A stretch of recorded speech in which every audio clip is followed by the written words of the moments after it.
Hi, everybody.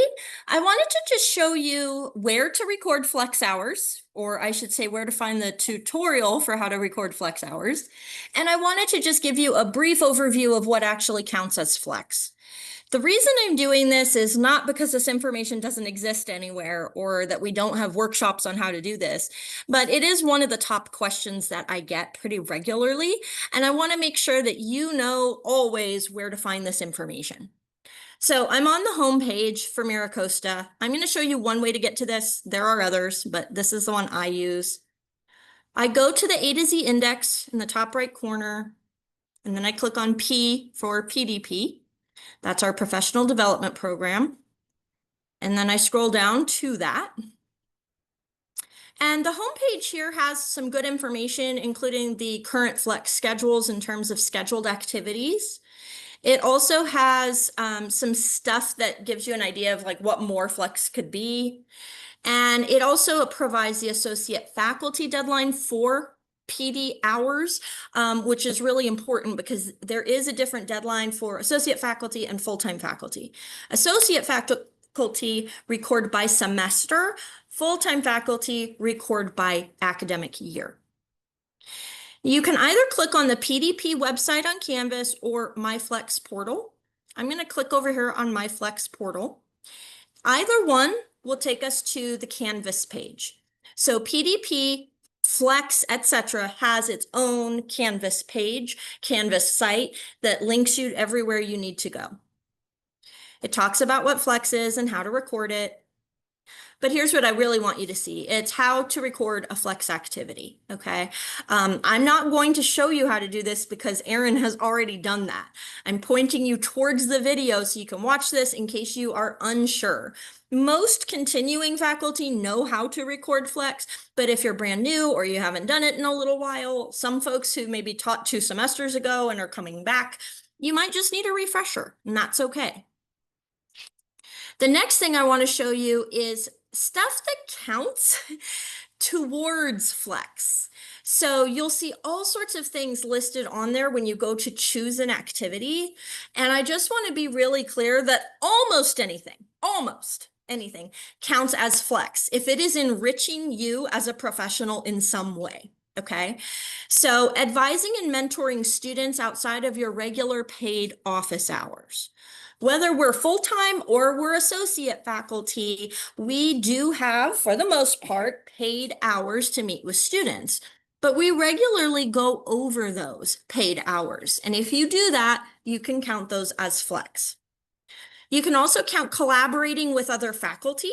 They've listed a few examples here, but I also count like when I meet up for lunch with a faculty member, because we're inevitably talking all about our classes and practices that we're doing in class.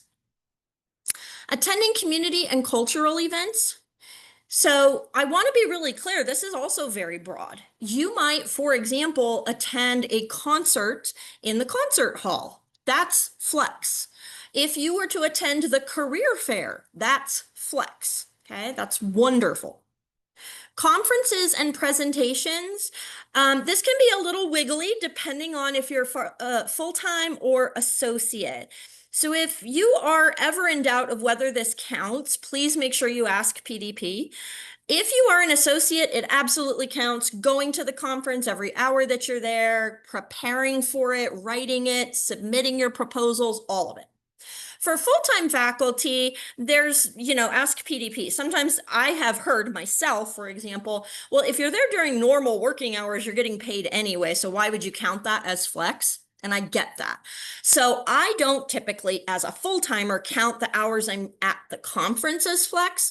I count my preparation time. If I'm proposing a session, I count all of the research time and development and collaboration time. So just check with PDP. This is another one, coursework.